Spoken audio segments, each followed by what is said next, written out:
రెట్టింపు చేస్తానడు మోడీ జరిగిందా?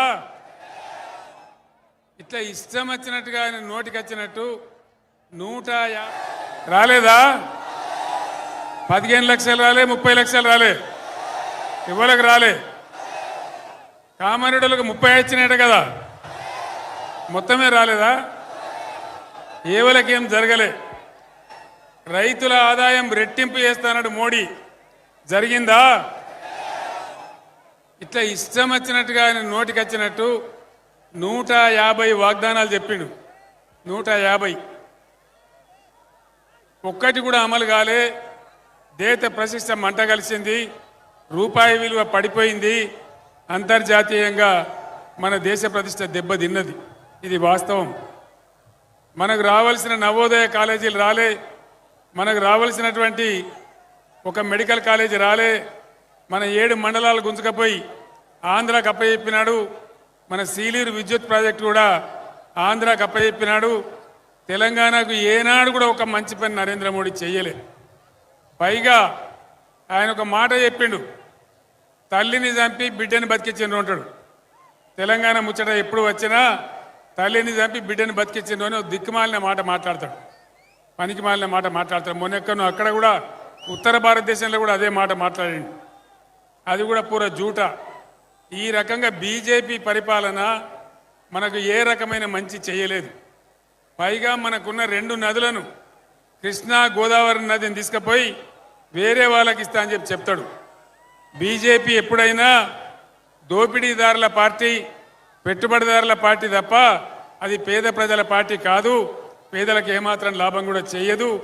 ఎక్కడ ఈడ కాదు, భారతదేశం నలుమూలల ఎక్కడ కూడా మంచి చేసిన దాఖలా ఒక్కటి కూడా లేదు అని చెప్పి నేను మనవి చేస్తా ఉన్నా.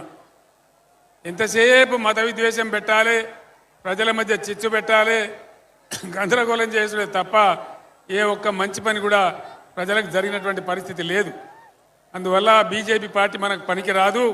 దానికి ఓటేసినా వేస్టే తప్ప మన నదులు నీళ్లు పోతాయి తప్ప మనకేం లాభం జరగదు. ఇక కాంగ్రెస్ పార్టీ అరిచేతిలో వైకుంఠం చూపించి అడ్డగోలు హామీలు ఇచ్చి అధికారంలోకి వచ్చింది కాంగ్రెస్ పార్టీ. కేసీఆర్ కళ్యాణ లక్ష్మికి 1,00,000 రూపాయలు ఇస్తున్నాడు, మేము తులం బంగారం కల్పిస్తామన్నారు. ఎక్కడన్నా వచ్చిందా తులం బంగారం? రాలే కదా. రైతు బంధు అందరికి పడ్డదా? నిజమా? మన 9 తారీఖు లోపల వేస్తానని ముఖ్యమంత్రి వచ్చిందా? ఇంకా కూడా రాలే. ఇక రాదు, ఎందుకంటే ఆయన్నే కుట్ర చేసి ఎలక్షన్ కమిషన్కు తెలియజేసి దాన్ని మళ్ళీ ఆయన్నే బ్యాన్ చేసిండు. ఇప్పుడు ఏమంటాడు, ఇక రైతు బంధు రాదు, అయిపోయింది, దాని కథ ఒడిచిపోయింది. మళ్ళీ రేపు కూడా ఏమంటాడు, 5 ఎకరాలు ఉండడానికే వేస్తా అని మాట్లాడతాడు. 6 ఎకరాల రైతు ఏం తప్పు చేసిండు, 7 ఎకరాల రైతు ఏం తప్పు చేసిండు? ఈ రకంగా రైతు బంధు ముంచిండ్రు. కరెంటు కోతలున్నాయా? కరెంటు కోతలున్నాయా? పొలాలు ఎండినాయా? కామారెడ్డిలో బాగా ఎండినాయట, నిజమేనా?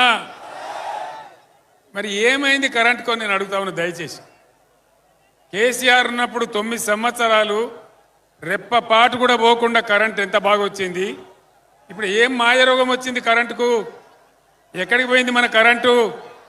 ఇంకా దాని మీద ఉల్టా పల్టా మాట్లాడే తప్ప ఏమైంది కరెంటుకి? ఎక్కడికి పోయింది? మంచినీళ్ళు సరిగా వస్తున్నాయా? మిషన్ భగీరథ వస్తలేవా? బీఆర్ఎస్ గవర్నమెంట్ ఉన్నప్పుడు కామారెడ్డి లాంటి పట్టణాలలో ₹1 పేదవాళ్ళకు కూడా నల్లా కనెక్షన్ ఇచ్చి, గ్రామాలలో అయితే ఫ్రీ కనెక్షన్ ఇచ్చి బ్రహ్మాండంగా నీళ్లు సరఫరా చేసినాం. ఎక్కడికి పోయినాయి మన మంచినీళ్ళు? ఏం రోగం వచ్చింది దానికి? దయచేసి మీరు అందరూ ఆలోచించాలని చెప్పి నేను కోరుతా ఉన్నా. కరెంటు పోయింది, మంచినీళ్ళు పోయినాయి, వడ్లు కొంటున్నారా? కొంటలేరా? 500 బోనస్ వస్తున్నదా? బోనస్ బోగసే అయిందా? బోగసే అయిపోయింది.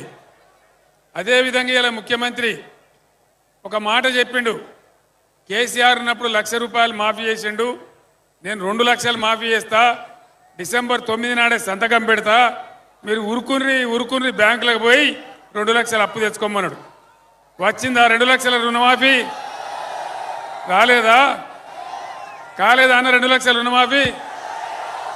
2 లక్షల రుణమాఫీ కాలేదా? కాలే. ఇప్పుడు ఏం